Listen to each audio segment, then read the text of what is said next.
First contact, fatal mistake. The sunrise on Helios 7 painted the sky in hues of amber and crimson, casting long shadows across the colony's pristine agricultural fields. Captain Maya Chen stood at the observation deck of the colony's main hub, enjoying what had become a morning ritual during her 3 years as head of security. The colony, home to nearly 30,000 humans, represented humanity's farthest reach into the stars, a testament to human ingenuity and determination. Maya watched as workers began their morning shifts, agricultural drones buzzing over crops, and the massive solar array pivoting to capture the first rays of the twin suns. Helios 7 was a marvel of human cooperation and engineering, established just 15 years ago, but already thriving beyond all projections. "Captain, you need to see this." The voice of her second-in-command, Lieutenant Raj Patel, crackled through her comm unit, an unusual edge of concern in his typically calm demeanor. "On my way," Maya replied, her peaceful morning shattered. She strode briskly through the corridors of the command center, nodding to staff as she passed. The control room buzzed with unusual activity. Technicians huddled around sensor stations, voices low but urgent. "What's going on, Lieutenant?" Maya asked, joining Raj at the main display. "Unidentified objects, Captain. A lot of them." Raj gestured to the holographic projection showing multiple signatures approaching the planet. "They appeared at the edge of our sensor range 20 minutes ago. They're not responding to any hailing frequencies." Maya studied the data, her military training from Earth kicking in. Configuration doesn't match any known human vessels. Speed and formation suggest military. "First contact," someone whispered. "Possibly," Maya replied, keeping her voice steady despite the flutter of anxiety in her chest. Humanity had encountered other spacefaring species before, but those meetings had been carefully orchestrated by diplomats, taking place in neutral territory. Never like this, never approaching a human settlement unannounced. "Alert status 2, Maya ordered. "I want defense systems on standby, but no aggressive posturing. Get me a direct channel to Earth Command, and wake up Administrator Wilson." The colony didn't have much in terms of defenses, some point defense systems to deal with meteors, and a small security force armed primarily to handle internal issues. They were scientists, farmers, engineers, not soldiers. Within an hour, the objects resolved into distinct ships, 17 of them, moving with precision that spoke of advanced propulsion technology.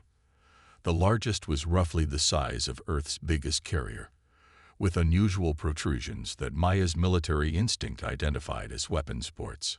Administrator Wilson, still adjusting his formal jacket as he entered the command center, looked pale.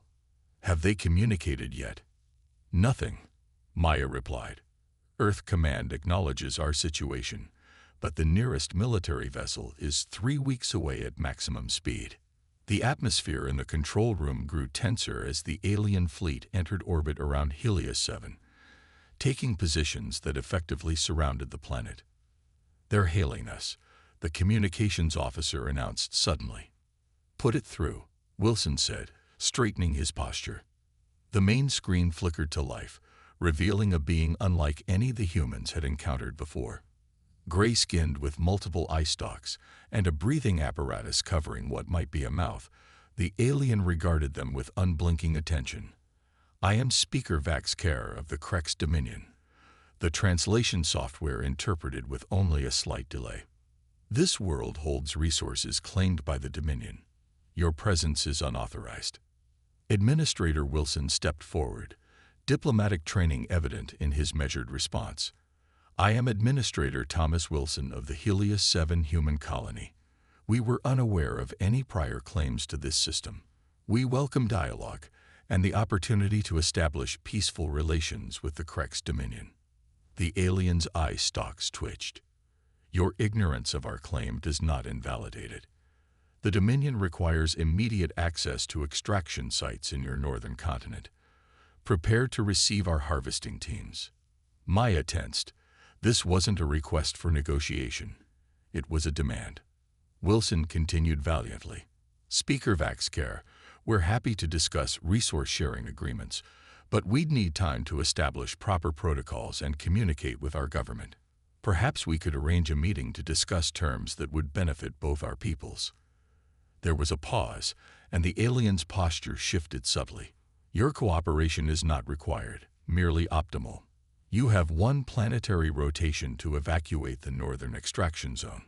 Resistance will result in complications." The communication cut abruptly. "Well, that could have gone better," Raj muttered. Maya turned to Wilson. "Sir, their extraction zone includes our main water purification facility and agricultural sector 3. We can't evacuate those areas without compromising the entire colony's survival." Wilson nodded grimly. "I understand. Send another transmission requesting clarification and more time. Meanwhile, Captain, what options do we have if this turns complicated?" Maya's mind raced through scenarios, none of them good. "We evacuate non-essential personnel to the emergency shelters. Security teams deploy to protect critical infrastructure. We have some defensive capabilities, but against a fleet that size." She left the implications hanging. "Do what you can," Wilson said quietly. "I'll continue diplomatic efforts." The next 12 hours were a blur of activity.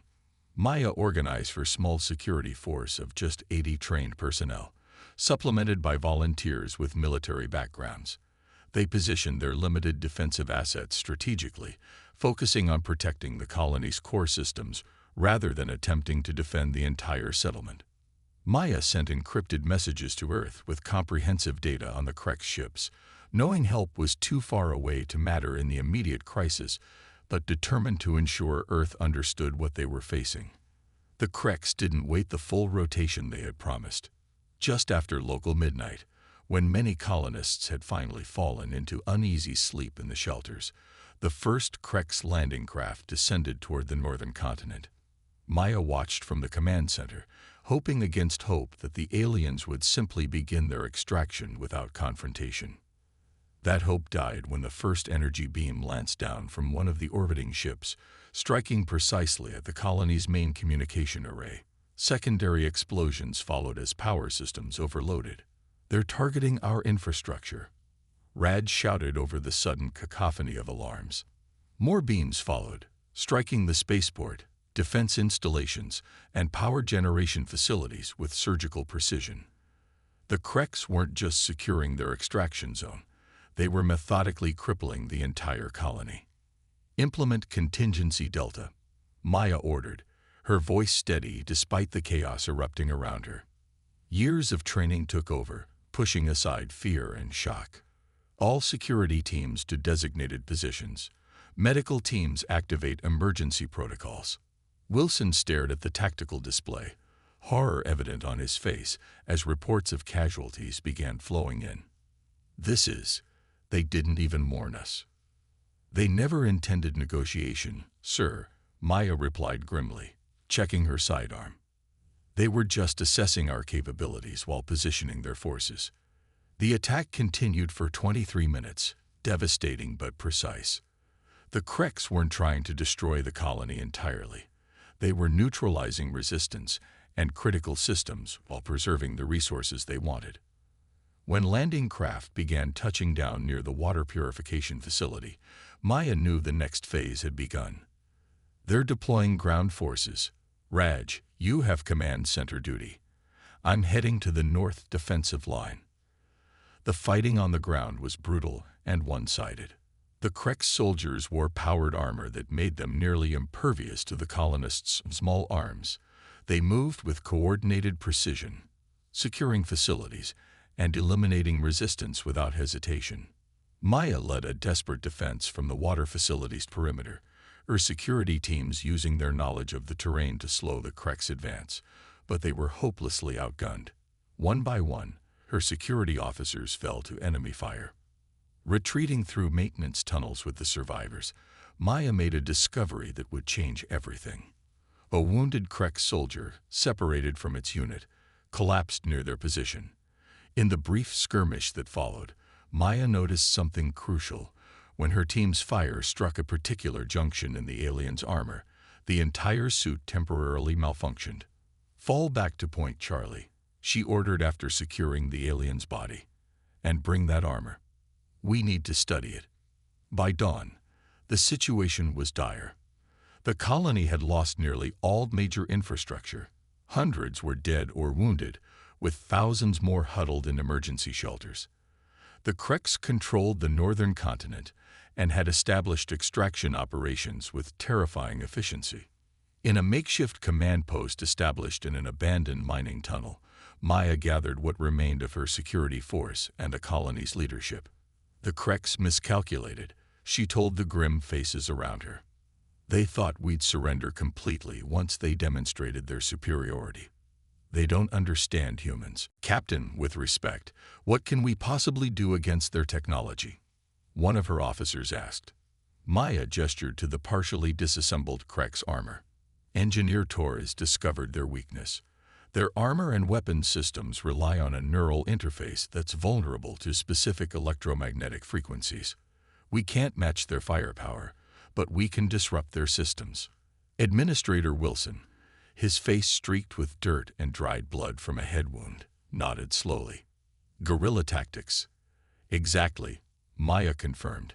"We can't beat them in direct confrontation, but we can make their occupation costly. Meanwhile, I've managed to get a message to Earth through an emergency backup transmitter. They know what happened here." She didn't add what everyone already understood, that even if Earth launched a military response immediately, help was weeks away. They were on their own. "So we fight," Raj said simply. Maya nodded, her expression hardening with resolve. "We fight, not just for survival, but to gather intelligence and exploit weaknesses. The Kreks may have started this war, but they have no idea what they've awakened. Humanity doesn't take attacks on its people lightly." As they dispersed to begin their resistance campaign, Maya looked around at the determined faces of her fellow colonists, scientists, farmers, engineers, and technicians now transformed into fighters. The Kreks had made a fatal mistake in attacking Helios 7. They had calculated based on the colony's limited defensive capabilities, but failed to account for the indomitable human spirit. Maya checked her modified weapon, now calibrated to target the weakness in Krek's armor. "They struck first," she said quietly to herself. "Now they'll learn what happens when you provoke humanity." The resistance had begun. The reckoning. 3 weeks into the occupation of Helios 7, Maya Chen crouched in the underbrush near the Kreks' main extraction facility, observing their operations through binoculars. Beside her, Engineer Torres adjusted the settings on their latest weapon, a modified agricultural drone now carrying an electromagnetic pulse generator specifically calibrated to disrupt Krek's technology. "Ready," Torres whispered, her hands steady despite the danger of their position. Maya nodded. "Launch in 3, 2, 1. The small drone shot skyward, quickly reaching its programmed altitude before beginning its silent approach toward the Krek's facility. Maya and Torres retreated deeper into the forest, moving with the practiced stealth they'd developed during weeks of guerrilla operations. The human resistance had evolved from desperate survivors into an effective fighting force. Unable to match the Kreks in direct combat, they had instead focused on sabotage, intelligence gathering, and hit-and-run attacks that exploited the vulnerability in Krek systems that Maya had discovered. Each small victory boosted morale among the colonists. Each bit of Krek's technology they captured enhanced their capabilities. They were still outnumbered and outgunned, but they were far from defeated. The ground trembled beneath them as they reached the rendezvous point. Seconds later, a distant boom echoed across the landscape as the drone's EMP device triggered, temporarily disabling Krek's systems and allowing another resistance team to infiltrate and sabotage key extraction equipment. 10th successful strike this week, Raj noted as they joined the other resistance leaders in their hidden bunker. The Kreks are growing frustrated. Maya studied the map of Krek's positions, updated with data from their network of scouts. They're bringing in reinforcements. Another ship arrived in orbit yesterday. Administrator Wilson, who had proven surprisingly resilient during the crisis, frowned. Can we sustain this level of resistance with more enemy forces incoming? Before Maya could answer, the communications specialist burst into the room, face flushed with excitement. Captain, we're receiving a transmission on an Earth military frequency. The room fell silent as Maya rushed to the communications station. After adjusting the receiver, a clear voice came through. Helios 7 Colony, this is Admiral Helena Zhao of the Earth Defense Fleet Vanguard. We are approaching your system with the 4th Expeditionary Force. Hold position and continue resistance operations. Reinforcements arriving in 48 hours. Repeat, reinforcements in 48 hours. The bunker erupted in cheers and embraces. Maya felt tears stinging her eyes, but maintained her composure as she transmitted a brief acknowledgement. I knew Earth wouldn't abandon us, Wilson said, voice thick with emotion. But an entire expeditionary force. Maya had served in Earth's military long enough to understand the significance. The 4th is one of our largest combat formations. Earth isn't just sending help. They're sending a message. Admiral Helena Zhao stood on the bridge of the EDF Indomitable, the newest and most powerful warship in humanity's arsenal. Around her, officers managed the complex systems of the massive vessel as it led a fleet of 37 ships toward Helios 7. Final jump calculations complete, Admiral, her executive officer reported. All ships in formation and prepared for transition to normal space. Zhao nodded, her expression impassive, but her eyes burning with controlled fury. The attack on Helios 7 had shocked and outraged humanity. This unprovoked aggression against a civilian colony had unified Earth's governments like nothing before. The response had been swift and overwhelming.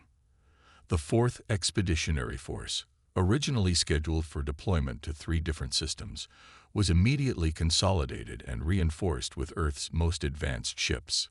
Weapons research programs were accelerated, and intelligence agencies mobilized to gather every scrap of information about the previously unknown Krex. Commence jump, Zhao ordered. Tactical alert upon arrival. I want targeting solutions on every Krex vessel the moment we transition.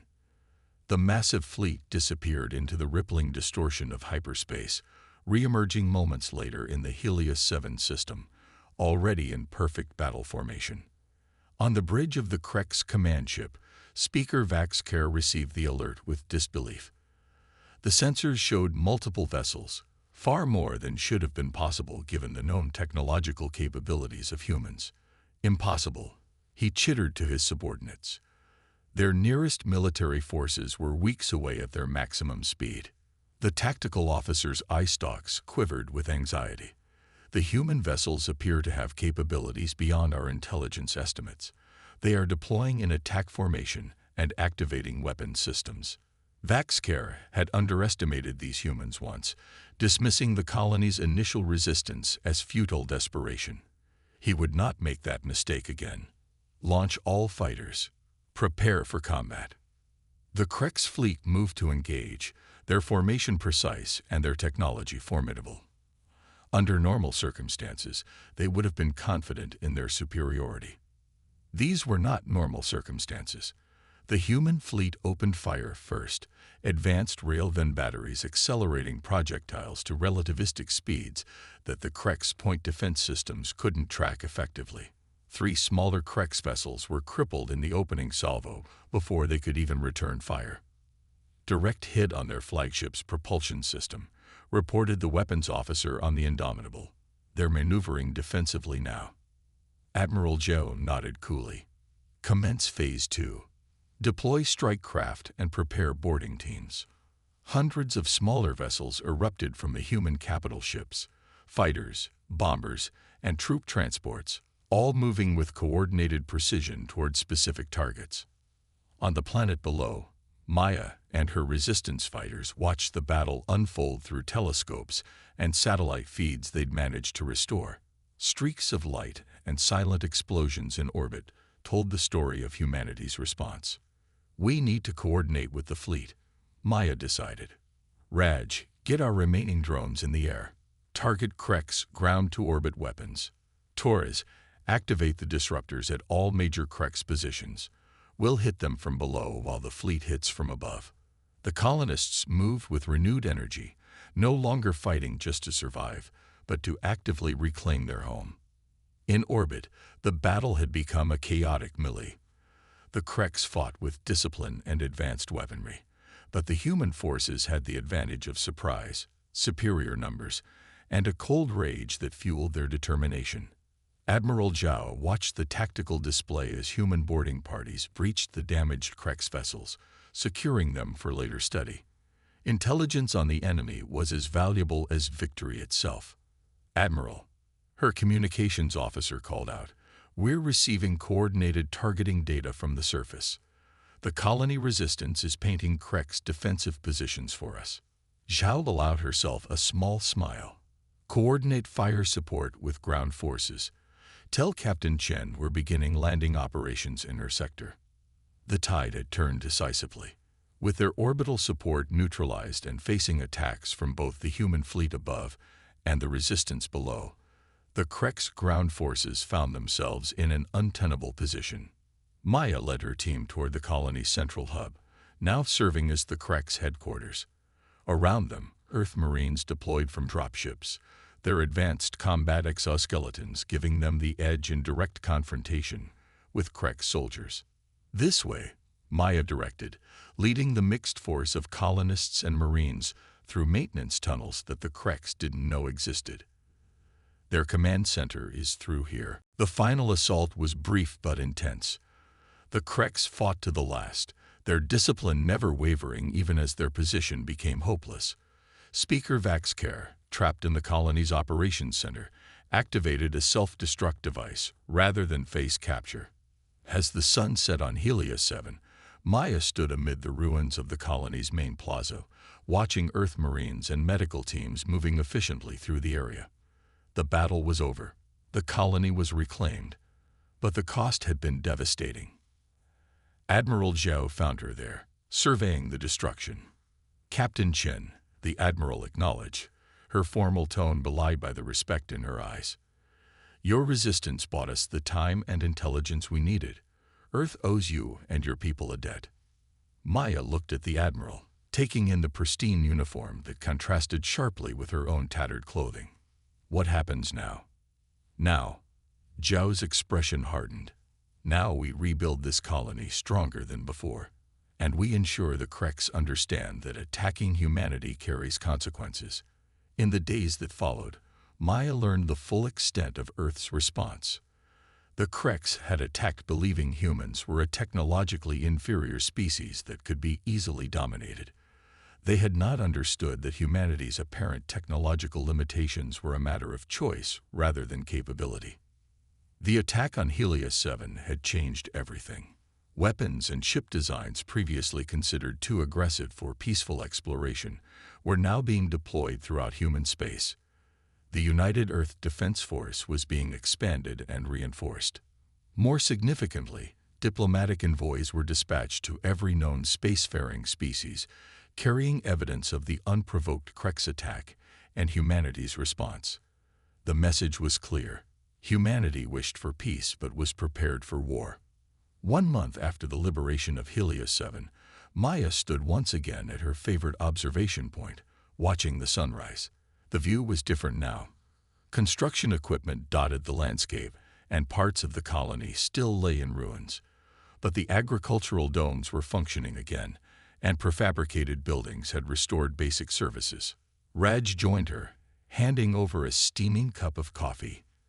Admiral Zhao's fleet caught another Kreks battle group at the edge of the Arcturus system. They surrendered without firing a shot. Maya nodded, sipping the precious coffee. "Word travels fast. Apparently, the Kreks Dominion has requested formal peace negotiations," Raj continued. "Their leadership claims Speaker Vaxcare exceeded his authority in attacking us." Maya snorted. "Convenient. Maybe. But effective. The analysts think the Kreks didn't expect such a unified and overwhelming response. They're reassessing their entire strategy toward human space." Looking out at the colony, her home, Maya felt a complex mixture of grief, pride, and determination. The attack had cost them dearly, but it had also revealed the truth about humanity's place in the galaxy. They thought we were weak because we chose peace, she said quietly. They didn't understand that peace was a choice, not a necessity.